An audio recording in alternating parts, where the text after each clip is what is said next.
back to the channel. So today I am doing the update. So we're doing the review of the Reebok Floatride Energy 3 after 250 miles. So those who haven't watched the previous review, I did a 100-mile review. I'll tag it in the top now. So I did a quick initial review after 100 miles. I'll give my scores on that review. I think it came out as a 39 out of 50, so it's a really good, I think it's a really good value daily trainer. Today we're doing my 250-mile update in terms of as my score's gone up, gone down, the same, how I found it after 250 miles of use. So yeah, today we're going to do that update. Let's get on with it. Okay, so like all my reviews, we'll start with the outsole. So yeah, 250 miles in, I'll do some close-ups as I'm talking.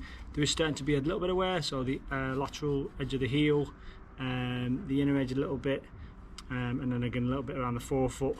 You're starting to lose some of the detail on the actual protrusions, but again after 250 miles there's not a lot of wear.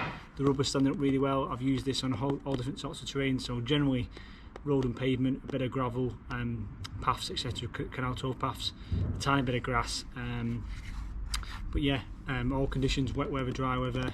I've not used it in the cold really yet. I did use it at the start of the year a little bit in the cold, so it's standing up really well. So the outsole, I initially gave it an 8 out of 10 after 100 miles. I'll probably actually up that to 8.5 now, in terms of how it's standing up.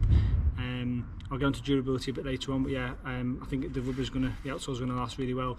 That's generally one of the first things to go. That or the midsole would go first, but yeah, the outsole I think is here to stay.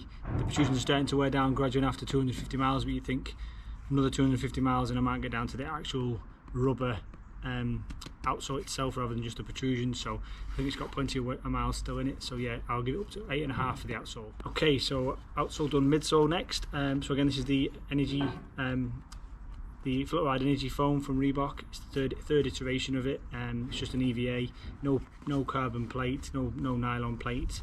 It's literally just a very basic daily trainer. I found it a really nice soft foam, not too soft, but I always tend to lean towards more softer foam than a harder foam. So I like the feeling of this Floatride foam. Again, initially I gave it a 7 out of 10 purely because it kind of bottoms out after say 10 miles, 16k. It starts to bottom out a little bit, and you start to feel the surface a bit more. You get less rebound and less protection. That's the main negative of it. But again, after 250 miles now, and again I've tended to stick to 15k and below for most of my runs. I've done a couple of half marathons in this, but yeah, if you tend to stick to a slightly lower distance, so actually if you're doing these on daily trainers and you're doing anything up to say 15-16k, this is perfect. It can do quick fives, it can do little speed work if need to be. Yes, it's not the quickest trainer, but it can do a lot of things. It's very versatile. So actually I'm going to up the mileage, I'm going to up the midsole score from 7 up to 7.5, just on the fact that now I'm aware of some of its limitations. If you use it within its fairly large window between obviously short distances up to 15-16k, and you can do half marathons, I have done half marathons in this, then it's a really good midsole, really comfortable, really fun to run in, just protect the legs a little bit. You do get a bit of spring from it as well, and I like the softness of it. So 7.5 for the midsole on the 250 mile update. Okay, so last thing on the shoe is the upper. Again, on the original 100-mile review, I gave it a 7 out of 10 purely because the laces, it's more these top eyelet holes. Again, I'll do some close-ups. The actual upper itself is like a woven mesh, and it's got an internal kind of lining which makes the tongue fully gusseted. It's the yellow bits you see, that's the inner lining. But yeah, it can run a tiny bit warm, but it's not a major issue. It's really comfortable, the tongue's really good length. The padding in the heel is just about right. There is a bit of an Achilles flare at the back here on the heel.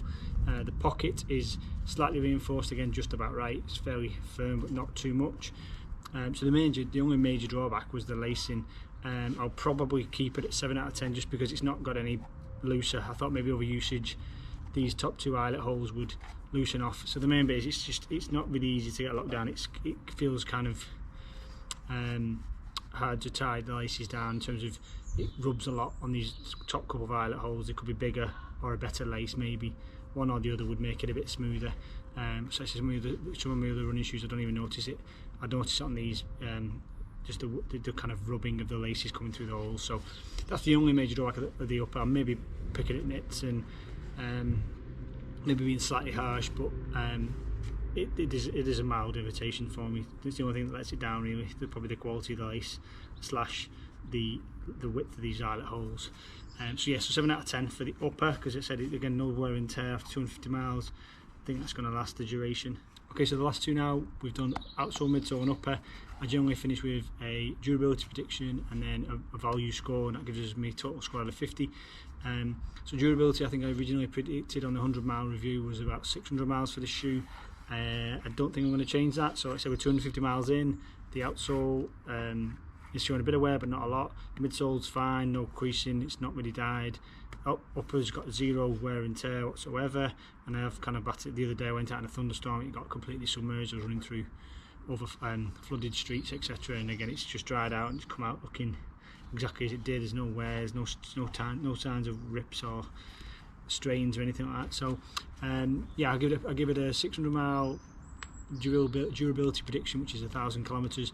I'm at 250 miles now. I can see hitting 600, maybe a tiny bit more, but not much. I think I'll stick to what I said, 600 miles. So I get it an 8 out of 10. So again, I'll stick with 8 out of 10 for the durability. Again, for a shoe, I'll go to value now, but for the price of this shoe, and you're going to get 600 miles out of it, and it's a pretty enjoyable shoe to run in. It's really good. So again, that rolls me onto the value. I gave it 9 out of 10 originally because I bought this for 54 on discount. It was RRP'd for 75. The Reebok Floatride 3. I think the 4's since come out.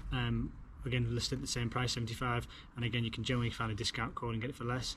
I was debating whether to go and get that, but again, this is just not gone anywhere yet. This is still fine, so I'm keeping this. Obviously, when this goes, I might try and pick up a 4 or something like that. But yeah, I give it a 9 out of 10 for value, and again, I just can't change it. I'm not going to go up to 10 because it's not the best. It's not brilliant. Like if it's 30 quid, obviously, yeah, maybe 10 out of 10. But 54 I paid. I'm going to get 600 miles plus out of it. It is a really enjoyable shoe. It can do a bit of everything. And actually, for £54, you can. I think yes, it's not the best shoe in the world, but I always go back to it. Almost not bang for buck. That a £200 shoe is better, but it's £200. A £30 shoe is terrible, but it's only £30. This is kind of somewhere in between. It's at the lower end of the price range, but it's at the higher end of what you get from them. So yes, a £100 shoe is maybe slightly better, but again, it's nearly double the price. So I think bang for buck, there's not many shoes out there that can compete. Yeah, there's the Puma Deviate Nitro and Liberate ranges, which are similar, but again, they're always slightly more expensive. Some people would argue they're slightly better. They've got little bits of plastic in the midsole, maybe a dual density midsole as well sometimes. But yeah, there's not many off the top of your head that you can think of that can compete for the price range of that shoe, the Reebok range, in terms of what it gives you. So value, it was 9 out of 10. So yeah, originally it was 39 out of 50 after 100 miles, with the 2 little extra bumps up on the outsole and the midsole because they've actually held up better than I thought they might do. It's now up to 40 out of 50 for the total score after 250 miles. So I'm going to continue to use this. This is a major cornerstone shoe of my marathon training block. I've only got 3 shoes in my rotation. This is my daily trainer. I've got a Hoka Rincon, which is more of a shorter speed work, although I might end up using it for my marathon because it's got a higher stack height. I've got a long run tomorrow, I'm going to use it for that. And then I've also got a trail shoe which I've been using for all my off-road stuff. So I'm going to continue to use this shoe as for the last couple of weeks of my marathon training. Again, a really good solid shoe. Would I recommend it? 100%. Again, there's always a greater risk when you're paying for a more expensive shoe. Would it last? The quality is generally there with the midsole and stuff, but it's just more the durability is always the major concern. For £54 was what I paid. Even if it had lasted 200-300 miles, I said it'd been on the last legs now, it would have still been a good value shoe. The fact it's going to last for a good long period of time more is just a bonus really. So yeah, I would 100% recommend the Reebok running shoes. I will definitely be buying more of them in the future. But that's basically a wrap up of my 250 mile recap update in terms of how it's holding up. I've got my other two shoes are getting close to the 250 mile mark on Strava, so I'll drop in the reviews updates for them soon. But as always, thanks for watching. Like, share, subscribe if you haven't already. Like I said, generally most of my videos are running vlogs and my marathon training at the minute. I chuck in the odd review, like I said, as and when I hit them. But yeah, as always, I do appreciate everyone taking the time out to watch. Like I said, like, share, subscribe, and I will see you on the next vlog.